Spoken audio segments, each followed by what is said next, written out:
Oke, selamat sore.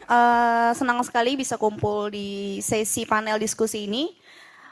Pada hari ini, saya akan menjadi moderator untuk sesi panel Navigating Indonesia's Building Trust, Access, and Safety in Web3. Senang sekali saya akan ditemani oleh 4 expert di bidangnya masing-masing. Ada Pak Robi dari Asosiasi Blockchain Indonesia. Kemudian ada Pak Yudono Rawis selaku CEO Vlogs. Ada Pak Robert Dedeo selaku Komisaris Besar Polisi. Dan ada perwakilan dari CFX, Pak Jet Sutoyo selaku CEO. Dipersilakan untuk naik ke panggung, Pak.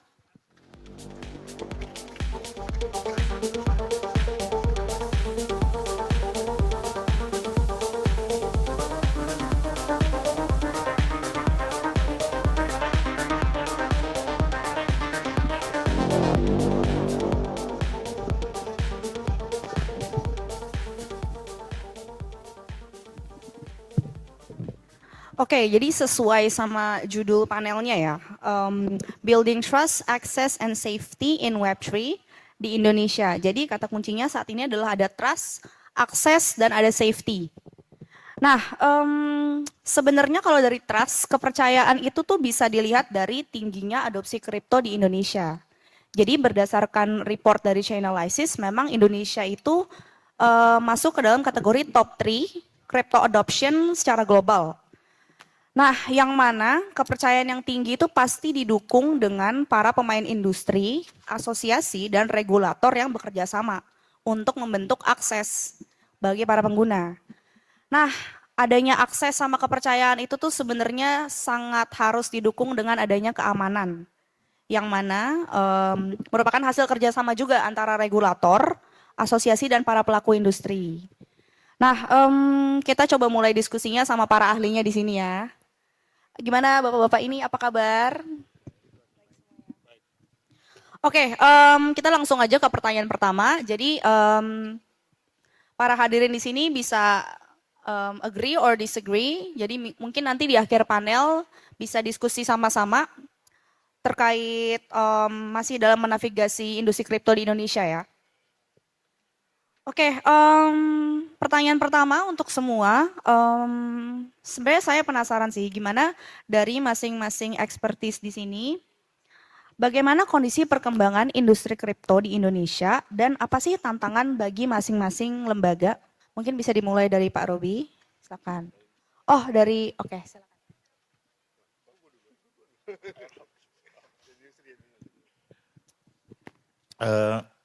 Thank you untuk undangan hari ini. Tantangan yang paling besar adalah bagaimana Web3 ini bisa berkolaborasi yang baik dengan regulasi yang ada. Karena di Indonesia saat ini merupakan salah satu negara yang menjadi contoh daripada industri aset kripto itu sendiri. Sehingga menurut saya sesuatu yang diregulasi dengan baik pasti akan menemukan banyaknya tantangan dengan perkembangan yang ada. Namun harapannya itu bisa berkolaborasi dengan baik dan cepat diadopsi. Mungkin itu sih. Oke, terima kasih. Pak Yudo, mungkin ada tambahan? Oke, selamat sore semuanya. Ini kita lagi tiba-tiba topiknya mengenai regulasi, langsung semuanya tense gitu ya, diam gitu. Let's not forget we're still in a crypto event, so let's hope get the discussions fun, spirited, and I'm sorry we have to deliver in Indonesian language ya, jadi mungkin not everybody can follow along. So I think coming from, akan lupa kan, bahasa Inggris lagi. Kalau dari perspektifnya exchange atau builder, kesulitannya kita sebenarnya sekarang Indonesia tuh udah bagus. Usernya kalau saya nggak salah tercatat di angka OJK itu 15 juta ya. Tapi tantangannya gimana supaya kita bisa menuju ke user 50 ataupun mungkin 80-100 juta. Nah, di situ mungkin yang saya pikir kripto ini di industri yang bagus banget, potensi banget buat di Indonesia, tapi kok kelihatannya sayangnya ya pertumbuhannya itu tidak bagus banget. Meskipun usernya oke, tapi kalau kita lihat inovasi dan volume juga masih belum optimal. Kalau pandangan saya ini karena mungkin ya tadi isunya yang topiknya hari ini, trust. Trust, semuanya orang kalau di crypto itu punya trust issue. Regulator punya trust issue terhadap exchange, exchange sama juga. Kita punya trust issue terhadap regulator mungkin. Orang yang mungkin mainstream bisa dibilang yang biasanya beli produk keuangan tradisional, mereka juga punya trust issue terhadap exchange, terhadap juga mungkin produk aset kriptonya. Nah, jadinya mungkin nggak bisa menuju ke sana. Nah, jadi kalau saya bilang mungkin memang akan butuh waktu. Tentunya semua pihak harus bisa berkolaborasi di mana regulator harus bisa mungkin kasih ruang ya, which is menurut saya sih OJK udah did a very good job untuk bisa memberikan ruang tersebut. Exchange juga, to be fair, kita tidak bisa berpikir bahwa oke, kalau kita crypto dari dulu unregulated, kita berharap ya udah regulated aja terus, unregulated aja terus gitu ya. Jadi nggak comply gitu DNA-nya. Kita harus bisa bangun kepercayaan itu.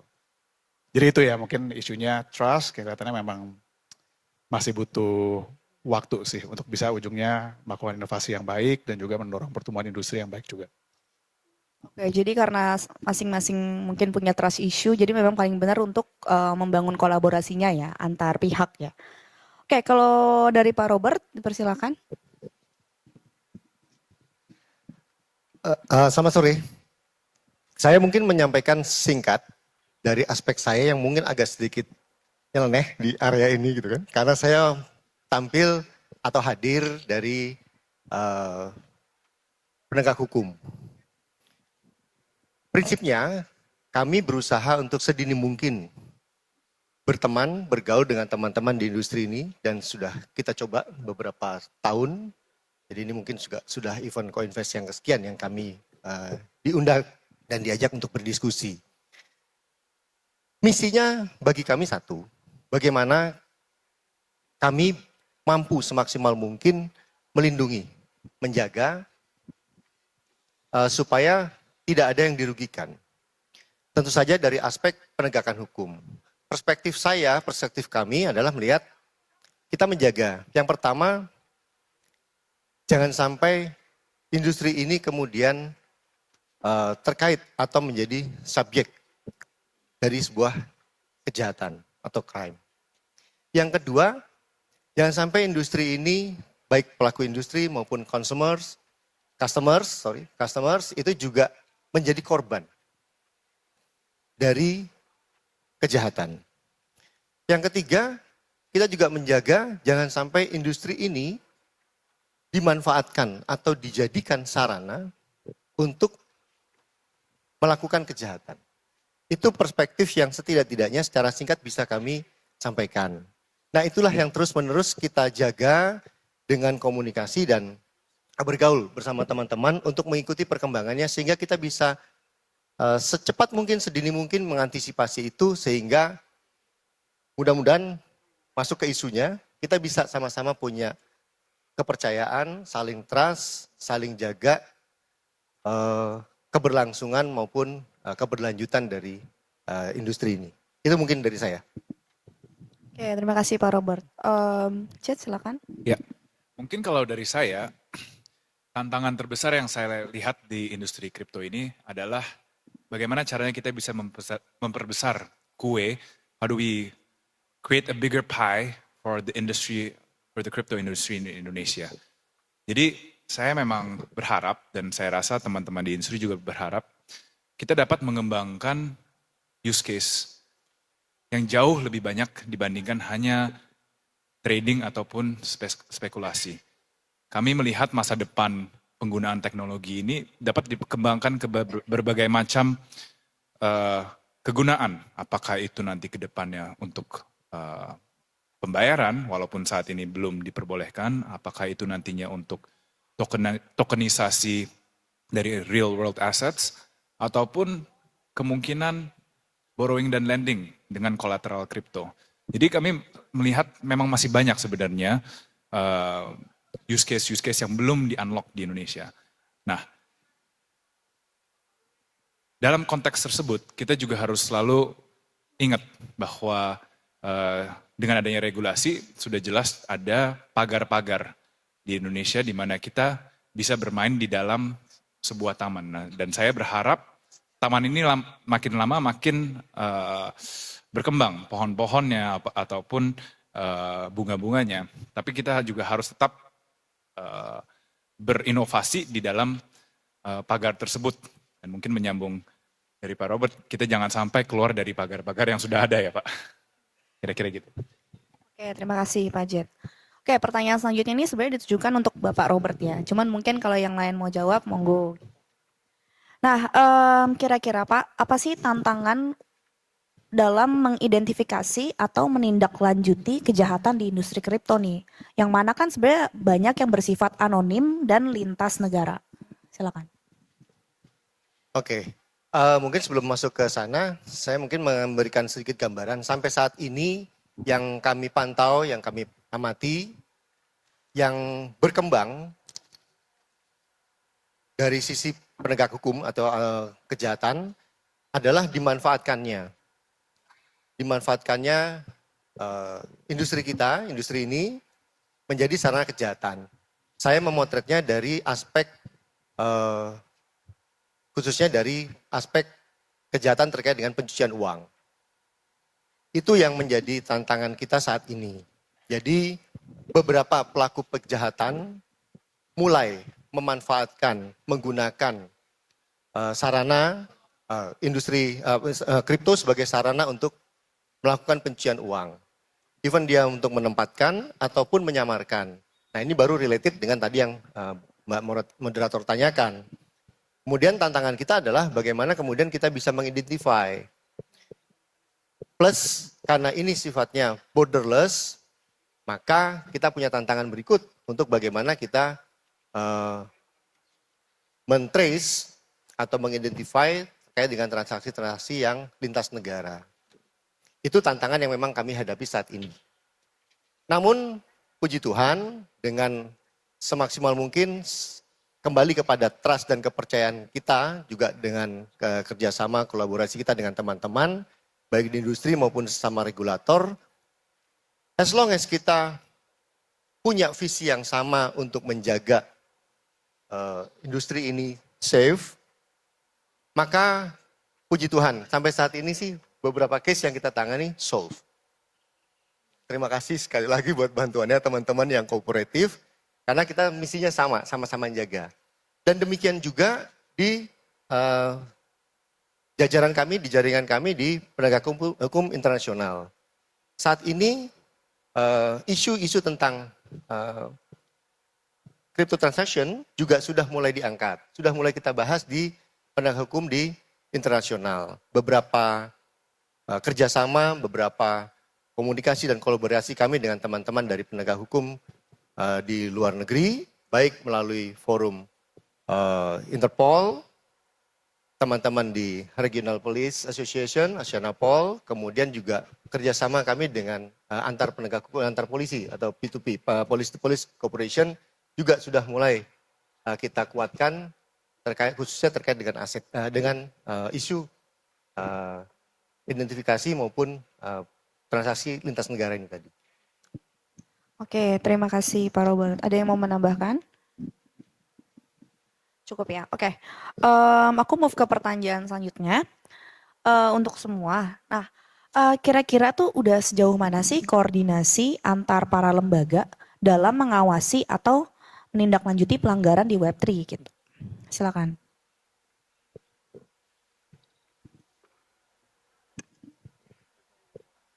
Oke, mungkin ini pertanyaan koordinasi antar lembaga ya dalam mengawasi. Kalau saya lihat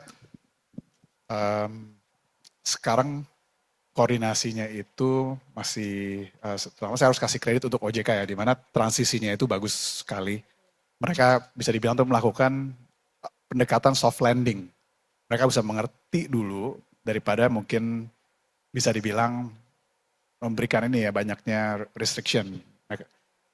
Dibanding memberikan mungkin apa ya, mungkin gemboknya, tapi mereka masih kasih pagar-pagarnya aja. Jadi bisa dibilang principle based regulation instead of rule based. Nah,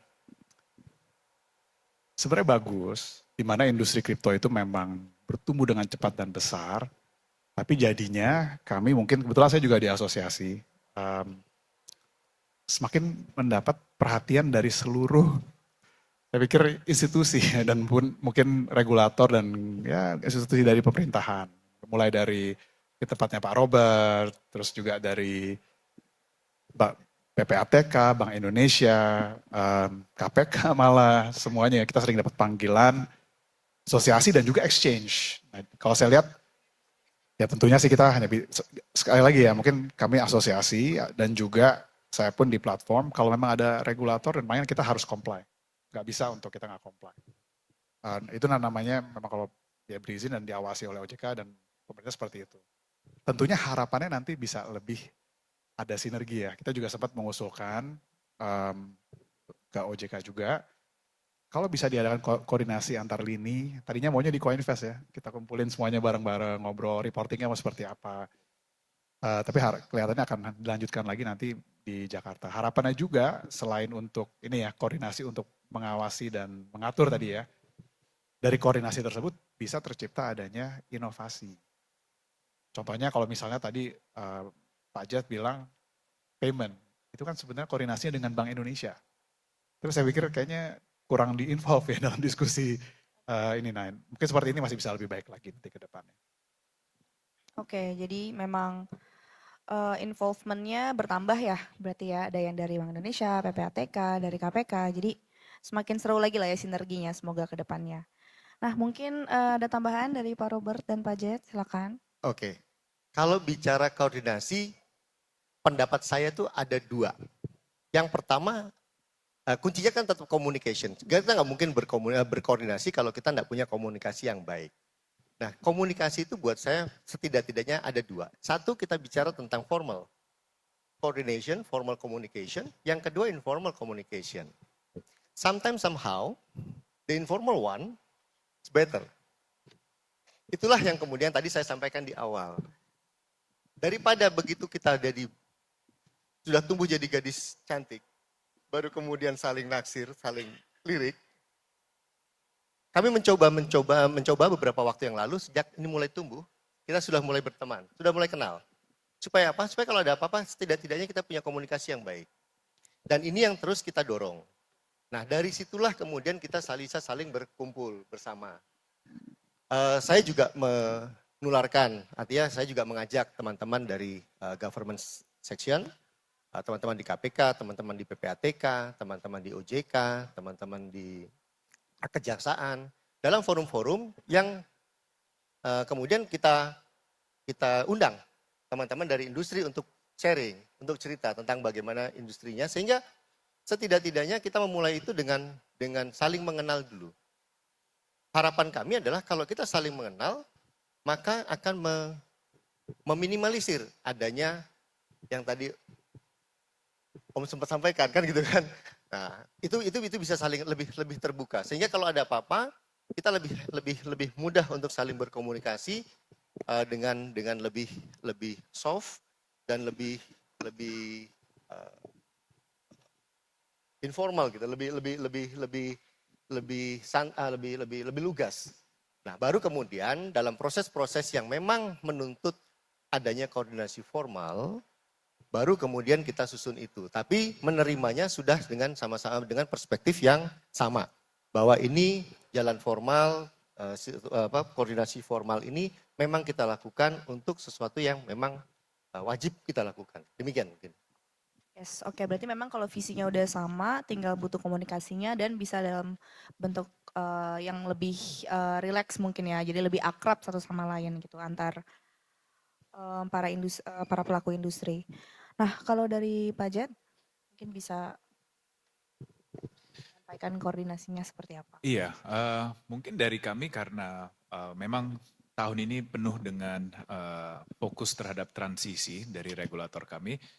Memang mungkin aspek berikutnya adalah bagaimana kami juga bisa lebih erat bekerja sama dengan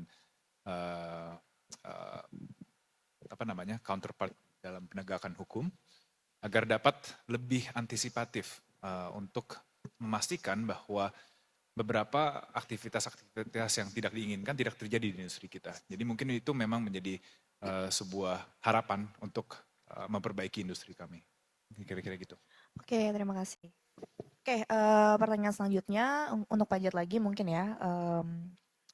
Kira-kira bagaimana CFX itu melihat peran Indonesia yang sekarang tuh sudah bisa dibilang bisa menjadi hub Web3 di Asia Tenggara? Dan kira-kira apa ada langkah konkret untuk mewujudkan hal tersebut? Silakan. Oke, pertanyaannya bagus. Dari sisi kacamata CFX, memang aktivitas di Web3 itu belum masuk ke dalam scope ataupun aktivitas yang dikerjakan saat ini di dalam bursa CFX.